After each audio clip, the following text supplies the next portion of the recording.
I'm Steve Ellick, and this is the review of the 2026 Cadillac Vistiq. Now what is it? It's an electric SUV that is much like the Cadillac Lyriq, but a larger 3-row version. Or if you prefer, it's a smaller version of the monstrous Cadillac Escalade IQ, which is a bigger $150,000 SUV. So if you want to get something a little bit more modest, but with 3-row space, this is it. And like its electric siblings, it's also built on GM's Ultium platform. This one gets 300 miles of range, which is not bad. It also gives you 5,000 pounds of towing capacity. And many of our testers agreed, this is Cadillac's best attempt yet at an electric SUV. It competes with other 3-row SUVs like Mercedes EQS SUV, the Volvo EX90, Lucid Gravity, and the Rivian R1S. You can visit consumerreports.org to put the Vistiq and its competitors side by side to compare their test results. For our test program, we purchased the 2026 Cadillac Vistiq Luxury. The final assembly point for this Vistiq is in Spring Hill, Tennessee. With the base price of $77,395, the metallic black paint for $625, and after $1,695 destination fee, the total came to $79,715. The Vistiq has a standard dual motor electric drive system with 615 horsepower and 650 pound-feet of torque. Cadillac estimates it'll go from 0 to 60 in 3.7 seconds. Now let's talk about the styling of this Vistiq. I think it looks fantastic, and many of the testers agree with me. So the wheels look nice. I mean, it has beautiful lines as you go along the back. It has this very interesting window in the back. And I think the best part of the car is just how the back looks right here. So now let's get inside. And one bizarre thing about this car is the door handles. One of the testers said it's almost like getting a bad handshake to get in. And to get inside, it's a little bit of a step up, but not too bad. Pretty typical for an SUV. And once you get inside, I mean, these seats are comfortable.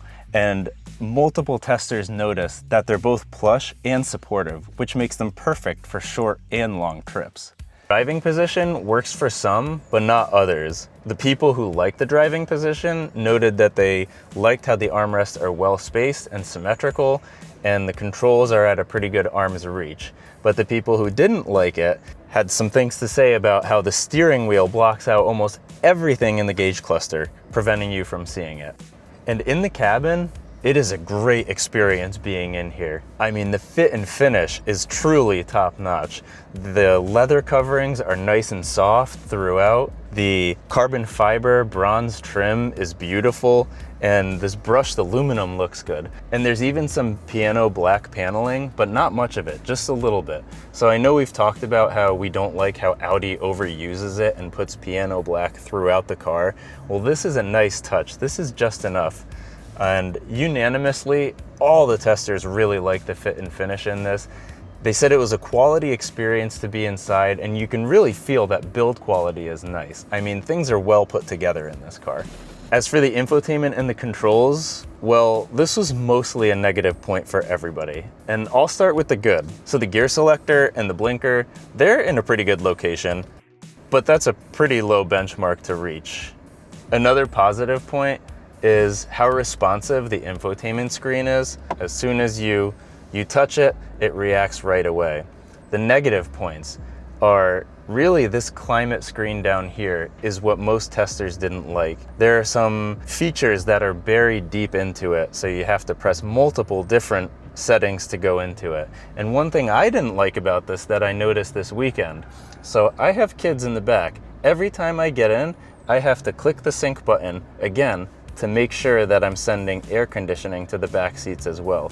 And this is every time. It doesn't hold the sync for the last setting that you left it on. And when you adjust the seat, that's fine, right? It's up on the door here. But one thing that you have to do is when you want to adjust lumbar, you press this button here, and then it moves to the climate screen over here. So if you want to change other positions, such as the lumbar support or the bolster, which is great to have, or the thigh extenders. My biggest problem with this vehicle is the lack of Apple CarPlay and Android Auto. Honestly, for me, it is a deal breaker, despite how many good things I've said about this Cadillac, like the styling and how nice it is and everything else. I wouldn't be able to buy a car because of that. Regarding the steering wheel controls, they're touch capacitive, which we don't tend to like that much, but they have these little bumps where every button is. So that makes it a little bit better. And the volume is an actual button. So overall, pretty good. Nothing really notable, whether it's good or bad. In addition to the touchscreen, you also have this knob and this control panel, as well as the volume adjustment down here. So you could use this control to cycle through and pick whatever you want if you want to go into the settings here as well. And regarding the climate screen, many testers didn't like how low it was positioned as well, because it forces you to take your eyes off the road to actually control it. But equally as important is that it blocks your access to this space below, which has the wireless phone charger.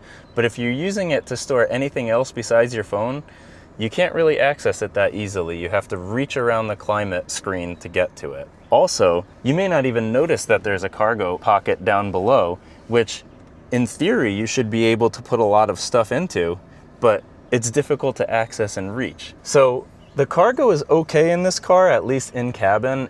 In terms of options where you could put your stuff, you have this center console, this side pocket here, the door pockets, which are quite good. I feel like there should be more small item storage that's easy to access. I know a lot of the automakers these days are moving toward the trend of not having a designated on-off button for the car. Well, Cadillac did the same thing. We at Consumer Reports don't really like to see that. It's good to have an actual designated on-off button.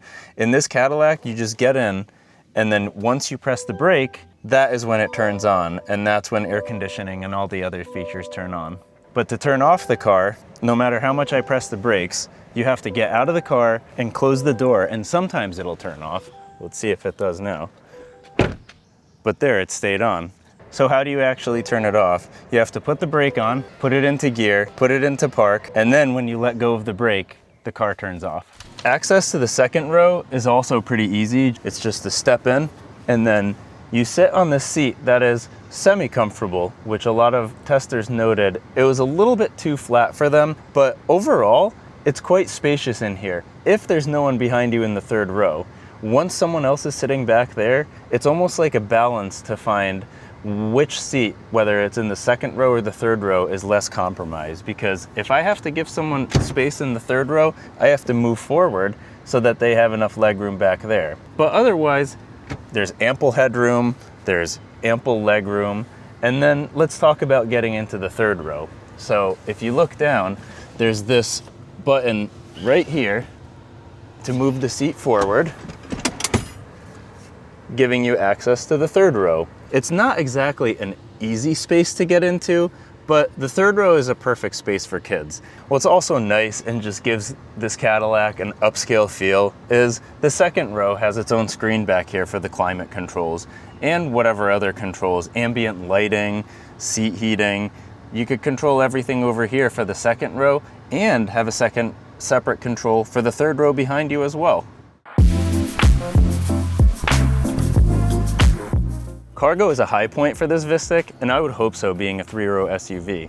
So even when the third row is folded up, you have this nice well here, and then when you fold everything down, there's plenty of room. I mean, this weekend, we had everything in here. We had camping chairs, a tent, a bunch of bikes, beach stuff, but to actually get them to fold down is interesting. So what you first have to do is lower the second row with this button,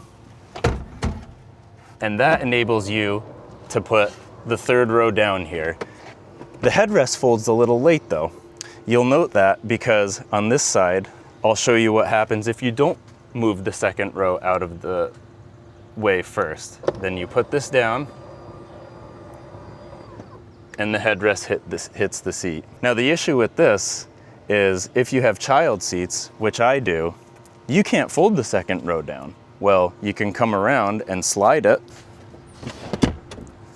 That gives enough space for the third row to fall down, which is also an issue if you have a seatbelt installed for your child seat. As I mentioned, the third row, it's really only a pinch for some kids to jump back there. So for the most part, I think this third row will be folded down and you'll have plenty of cargo space.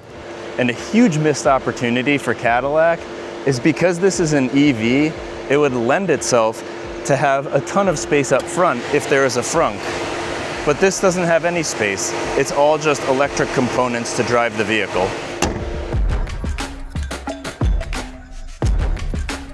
So driving the Vistiq is fantastic. The powertrain is tuned superbly. It really has power at any point, no matter when you press the throttle. And the throttle is so interesting in this being an EV. It's tuned differently than other EVs. It feels almost like a gas car.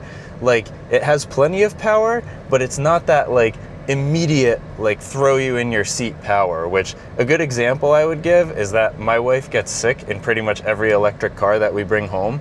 In this one, she was fine. The throttle response is just very mellow, but fast at the same time. It's almost difficult to explain because Cadillac has tuned it so perfectly. And it has air suspension, which really absorbs every bump, except for maybe some little cracks here and there, which you feel come through because of the low profile tires. But there's a reason why they say this rides like a Cadillac, because this really does. Around corners, it's taut, it's agile, it's composed. It really doesn't feel like this should be a 3-row SUV. Earlier on, I mentioned that it had 615 horsepower and it goes from 0 to 60 in 3.7 seconds. Well, you press this V button right here, and that's when you activate that. And it is serious power. You would not expect that from a 3-row SUV. But when you're just driving around town, you think about things like visibility. And visibility out the front is pretty good, but when you look back this way, the headrests are huge and the B-pillars are thick, so you don't really get a good view when you're trying to pass or change lanes or anything like that. The rear 3/4, those are huge. I mean, you can barely see anything out the back, but fortunately there's enough cameras so that you can manage to park properly. This Vistiq is quiet inside. There's very little road noise, very little wind noise. The one noise that's there that a lot of testers mentioned is there's an underlying EV sound that you can't turn off. Now, I understand that under certain speeds there has to be an EV noise pumped in, but there should be an option to be able to turn that off, and in this Vistiq there isn't, and it annoyed a couple testers. What we like to see in EVs is the ability to control how much regen you give the car, and in this Vistiq, like the other Ultium cars, you can with this paddle right here. You just press this paddle, and instead of the brake, you use the regen to bring the car to a stop. If you want, you could also have full one-pedal driving in the settings and turn that on to either normal or high.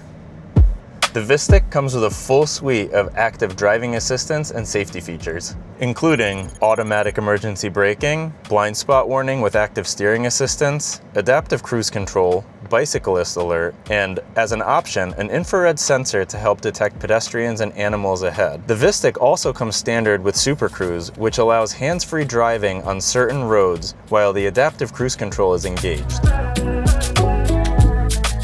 Overall, this Vistiq is Cadillac's best effort at an EV. It's truly a great car.